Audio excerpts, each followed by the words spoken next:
Hello everyone, स्वागत है आप सभी का आपके अपने channel RK study point 99 YouTube channel पर। विद्यार्थियों, आप सभी से क्षमा चाहूँगा कि कल आपकी जो है लाइव क्लास में नहीं ले पाया, क्योंकि कल जो है घर के पास में मंदिर है, वहाँ पे चिनाई का काम चल रहा था और वहाँ पे जो है मशीनें लगी हुई थी और मशीनों का जो था शोर बहुत ज़्यादा था, इसलिए जो है मैंने लाइव क्लास आपकी नहीं ली। आज जो है हमारा पॉलिटिकल साइंस का अध्याय नंबर 3 है, नियोजित विकास की राजनीति। इसके अंदर हम इंपॉर्टेंट MCQ क्वेश्चन करने वाले हैं, जो कि आपके अर्धवार्षिक और बोर्ड परीक्षा के लिए जो है बहुत ही महत्वपूर्ण होने वाले हैं।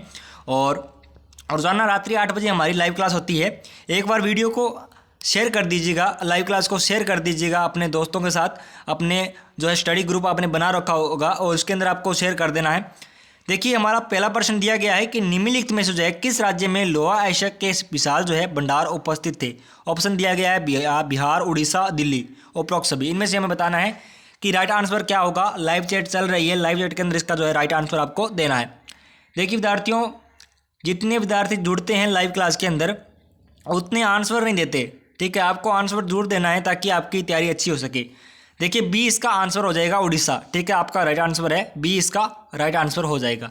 आगे देखिए, प्रश्न नंबर हमारा 2 है, विकास का अर्थ निम्नलिखित में से क्या है। आर्थिक समृद्धि, आर्थिक सामाजिक न्याय, ए और बी दोनों, या इनमें से कोई नहीं। तो इनमें से हमें बताना है भाई इसका राइट आंसर क्या होगा। तो आपको जो है लाइव चैट के अंदर इसका आंसर देना है। तो सी इसका राइट आंसर हो जाएगा, यानी कि ए और बी दोनों, आर्थिक समृद्धि, आर्थिक सामाजिक न्याय। आगे देखिए, प्रश्न नंबर हमारा 3 दिया हुआ है, रेगिस्तान से जो है अमूमन उन लोगों की तरफ संकेत किया जाता है जो गरीब और पिछड़े सामाजिक समूह की तरफदारी करते हैं, ठीक है। तो हमें ऑप्शन दिए गए हैं, इन ऑप्शनों में से जो है आपको राइट आंसर देना है।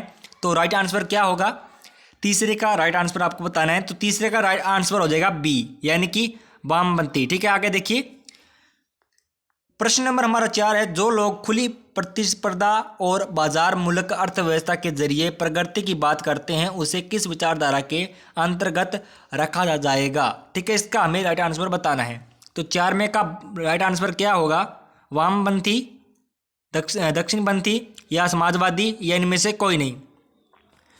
दक्षिणपंथी, इनमें से बताना है कि वामपंथी, दक्षिणपंथी या समाजवादी। तो क्या होगा, 4 नंबर का राइट आंसर अपना हो जाएगा बी, यानी कि दक्षिणपंथी। आगे देखिए, प्रश्न नंबर हमारा 5 दिया हुआ है, आज़ादी के वक्त हिंदुस्तान के सामने विकास के कितने मॉडल थे, ठीक है। कितने मॉडल थे हमें बताना है। तो 1, 2, 3, 4, इनमें से हमें बताना है। तो 5 में का बी आंसर हो जाएगा, यानी कि 2। आगे देखिए, बी इसका राइट आंसर हो जाएगा। प्रश्न नंबर हमारा 6 है कि योजना आयोग का गठन कब हुआ था। तो हमें बताना है कि योजना आयोग का गठन कब हुआ था। वेरी वेरी मोस्ट इंपॉर्टेंट हमारा प्रश्न है।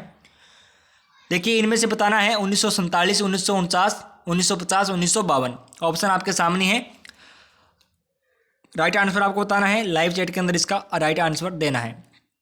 तो 6 नंबर का राइट आंसर अपना सी हो जाएगा, यानी कि 1950 के अंदर जो है योजना आयोग का गठन हुआ था। आगे देखिए, प्रश्न नंबर हमारा 7 है, योजना आयोग को जो है कब समाप्त कर दिया गया था।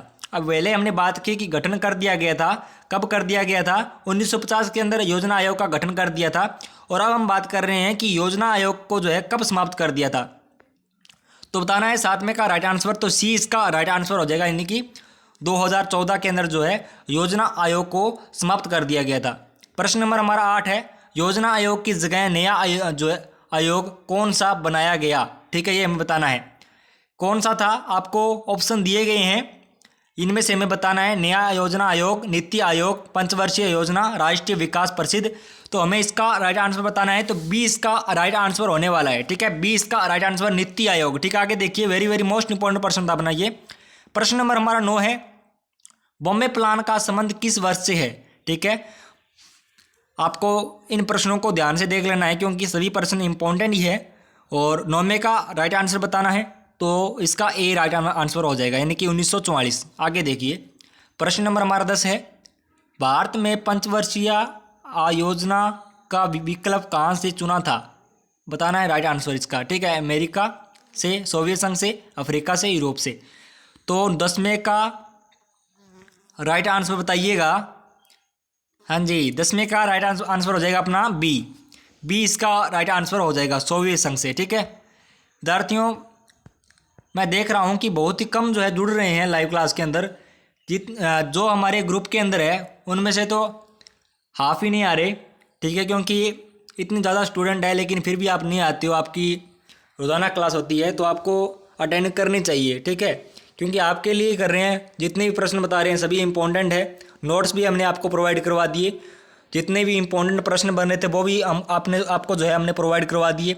अभी आपकी डेस्क वर्क रही है उसकी भी पीडीएफ आपके लिए बना देंगे, वो भी जो है हम ज़रूर अपलोड करेंगे। जैसे ही मैं अब रोज़ाना पूछता ही हूँ बाज़ार से कॉल करके कि पीडीएफ वो यानी कि जो डेस्क वर्क है 10वीं 12वीं की वो आई है कि नहीं आई। और जैसे ही आएगी तो मैं अपलोड कर दूंगा पीडीएफ बना के। और रोज़ाना हम क्या करेंगे, एक मॉडल पेपर रोज़ाना करेंगे, ठीक है। वैसे तो आप नहीं करोगे, आपको मैंने पीडीएफ दे दी, आप नहीं कर पाओगे, लेकिन लाइव क्लास के अंदर आप पक्का करोगे, मेरे को पता है। तो ठीक है, आपकी लाइव क्लास हम ज़रूर लेंगे। और रोज़ाना पॉलिटिकल साइंस का एक मॉडल पेपर हम हल करेंगे, जिसको आपको अपनी नोटबुक के अंदर लिखना है। बहुत अच्छी तैयारी होगी आपकी, और आपको बुक्स को भी पढ़ना है और डेस्क वर्क को भी हल करना है। आपके मन में कहीं बाद में ये ना रह जाए कि हमने डेस्क वर्क नहीं पढ़ी, उन्हीं में से आए थे ये वो, ठीक है, ये बहाना नहीं चलेगा। आपको हम सब कुछ करवा देंगे, डेस्क वर्क हम करवाने वाले हैं, पूरी की पूरी कंप्लीट करवा देंगे आपको। देखिए 10 प्रश्न अपने हो गए। अभी जो है हमारा प्रश्न नंबर 11 है। पहली पंचवर्षीय योजना में जो है रेगिस्तान को सर्वाधिक महत्व दिया गया था, ठीक है। तो बताना है उद्योग, शिक्षा, कृषि, रोजगार। मोस्ट इंपॉर्टेंट प्रश्न है। 11वें का बताना है राइट आंसर क्या होगा, सी इसका आंसर हो जाएगा, यानी कि कृषि। आगे देखिए प्रश्न नंबर हमारा है 12। प्रथम पंचवर्षीय योजना मुख्य अर्थशास्त्री कौन थे, तो ये हमें बताना है। तो 12वें का सी आंसर हो जाएगा KN राज। आगे देखिए प्रश्न नंबर हमारा 13 है। दूसरी पंचवर्षीय योजना में जो है रेगिस्तान को सर्वाधिक महत्व दिया गया था, तो 13वें का ए जो है राइट आंसर इसका हो जाएगा, यानी कि उद्योग। आगे देखिए प्रश्न नंबर हमारा 14 है। दूसरी पंचवर्षीय योजना का कब लाई गई थी, यानी कि जो दूसरी पंचवर्षीय योजना है वो कब लाई गई थी, तो जो अपने 14वें का राइट आंसर हो जाएगा डी, यानी कि 1956 के अंदर। प्रश्न नंबर हमारा 15 है। निम्नलिखित में से कौन जो है भारतीय सांख्यिकीय संस्थान के जो है संस्थापक थे, तो ये हमें बताना है। तो फटाफट से आपको ऑप्शन शो हो रहेंगे स्क्रीन पे, उनमें से हमें राइट आंसर बताना है। तो आपको राइट आंसर कमेंट के अंदर बताना है। लाइव चैट चल रही है, वहाँ पे आपको इसका राइट आंसर देना है।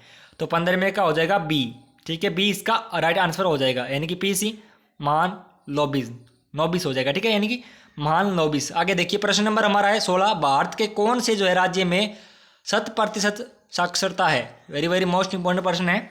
16वें का हो जाएगा हमें बताना है हिमाचल प्रदेश, उत्तराखंड, केरल, मणिपुर। तो इसका सी आंसर हो जाएगा केरल, ठीक है। भारत के कौन से राज्य में जो है 100% साक्षरता है, यानी कि पढ़े लिखे हैं, तो देखिए केरल।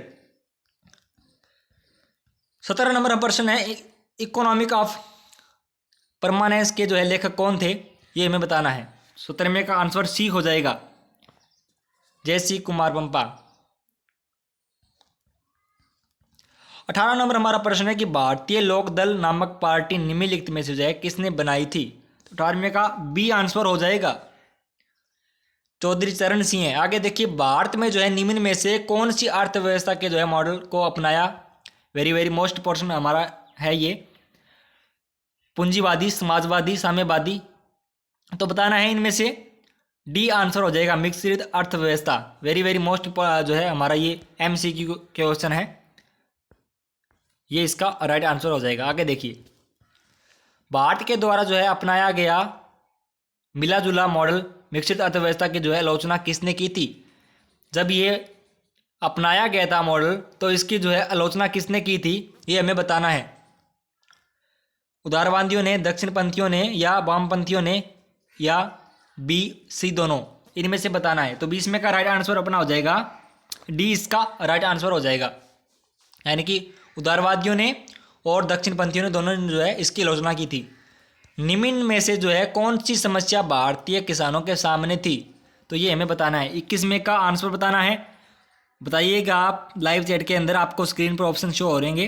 तो डी इसका आंसर हो जाएगा, यानी कि मानसून की असफलता, जमींदारी प्रथा, भूमि सुधार की जरूरत। आगे देखिए 22 नंबर हमारा प्रश्न है कि खाद्य संकट 1960 के दशक में जो है सबसे अधिक गंभीर किस राज्य में था।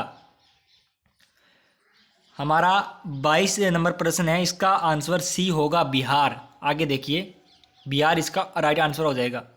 एक राज्य से दूसरे राज्य में खाद्यान्न का व्यापार न हो पाना किस नीति के तहत हो रहा था? तो ये हमें बताना है। तो 23 में का आंसर क्या होगा भाई? एक इलाकाबंदी हो जाएगा, जोनिंग, ठीक है। ये हमारा ए इसका राइट आंसर हो जाएगा। उसके बाद हमारा 24 नंबर प्रश्न है 1960 के दशक। एक प्रश्न आपके बुक के अंदर है कि 1960 के दशक को खतरनाक दशक जो है क्यों कहा जाता है? वेरी वेरी मोस्ट जो है हमारा प्रश्न है, इसको आपको करना है। अभी इसके अंदर प्रश्न दिया गया है 1960 के दशक में जो है खाद्यान्न संकट के दौरान भारत सरकार ने किस देश में से जो है गेहूं का आयातन किया? 24 नंबर प्रश्न है। तो इसमें अमेरिका, चीन, फ्रांस, पुर्तगाल, इनमें से जो है राइट आंसर बताना है। ए इसका आंसर हो जाएगा, यानी कि अमेरिका। 1967 में जो है बिहार में मृत्यु दर पिछले साल की जो तुलना में 21% बढ़ गई थी। तो ये हमें बताना है। 25 में का सी आंसर हो जाएगा 34, ठीक है। 34% जो है बढ़ गई थी। 26 नंबर हमारा प्रश्न है कि भारत में हरित क्रांति का जनक किसे कहा जाता है? एक हरित क्रांति वाला आपका इसके अंदर जो है प्रश्न है, वो आपको जरूर करना है। वेरी वेरी मोस्ट इंपॉर्टेंट प्रश्न है ये। 26 नंबर का आंसर हो जाएगा बी, यानी कि MS स्वामीनाथन। आगे देखिए, जय जवान जय किसान का नारा निम्नलिखित में से किस प्रधानमंत्री के द्वारा दिया? वेरी वेरी मोस्ट इंपॉर्टेंट प्रश्न है ये। तो 27 में का आंसर बताना है पंडित जवाहरलाल नेहरू, मोरारजी देसाई, लाल बहादुर शास्त्री, इंदिरा गांधी, इनमें से हमें बताना है। तो 27 में का राइट आंसर अपना सी हो जाएगा, लाल बहादुर शास्त्री जी ने, ठीक है। आगे देखिए, हरित क्रांति से जो है किस फसल की पैदावार से उल्लेखनीय बढ़ोतरी हुई थी? 28 नंबर प्रश्न है। तो सी इसका आंसर हो जाएगा गेहूँ। विद्यार्थियों, जो भी विद्यार्थी चैनल पे पहली बार आए हैं और चैनल को अभी तक सब्सक्राइब नहीं किया है तो चैनल को सब्सक्राइब जरूर करें। लाल कलर के अंदर आपको सब्सक्राइब बटन दिख रहा होगा, उसके अंदर क्लिक करके जो है आपको सब्सक्राइब जरूर करना है, क्योंकि जितनी भी आगे की क्लासें लगने वाली है, जो भी मॉडल पेपर की क्लासें आपको जो है आपकी लगाई जाएगी, तो उसका नोटिफिकेशन आपको सबसे पहले मिलेगा। 29 नंबर हमारा प्रश्न है कि हरित क्रांति से जो है किस राज्य के किसानों को जो है अधिक लाभ हुआ था? हरित क्रांति से डी इसका राइट आंसर हो जाएगा, यानी कि पंजाब, हरियाणा, पश्चिम उत्तर प्रदेश। आगे देखिए, वर्गीज कुरियन किस नाम से जो है प्रसिद्ध थे? वेरी वेरी मोस्ट इंपॉर्टेंट प्रश्न है। तो सी इसका आंसर हो जाएगा मिल्कमैन ऑफ इंडिया के नाम से जो है वर्गीज कुरियन प्रसिद्ध थे। आगे देखिए, 31 नंबर प्रश्न है श्वेत क्रांति का संबंध रेगिस्तान से। वेरी वेरी मोस्ट इंपॉर्टेंट प्रश्न है। तो बी इसका आंसर हो जाएगा डेयरी कार्यक्रम से जो है, ठीक है, श्वेत क्रांति का संबंध। आगे देखिए, 1950 से 1980 के बीच भारत की अर्थव्यवस्था सालाना जो है 21% की धीमी रफ्तार से जो है आगे बढ़ी थी। तो ये मैं इसके आंसर बताना है 2 से 3%, 3 से 4%, 3 से जो है 3.5% से, या 5 से 7। 32 में का आंसर सी हो जाएगा, ठीक है। आगे देखिए, नीति आयोग का अध्यक्ष कौन होता है? वेरी वेरी मोस्ट इंपॉर्टेंट प्रश्न है ये। ए इसका आंसर हो जाएगा प्रधानमंत्री जो है नीति आयोग के अध्यक्ष होता है। आगे देखिए, नीति आयोग कब बनाया गया था? ये भी वेरी वेरी मोस्ट इंपॉर्टेंट प्रश्न है।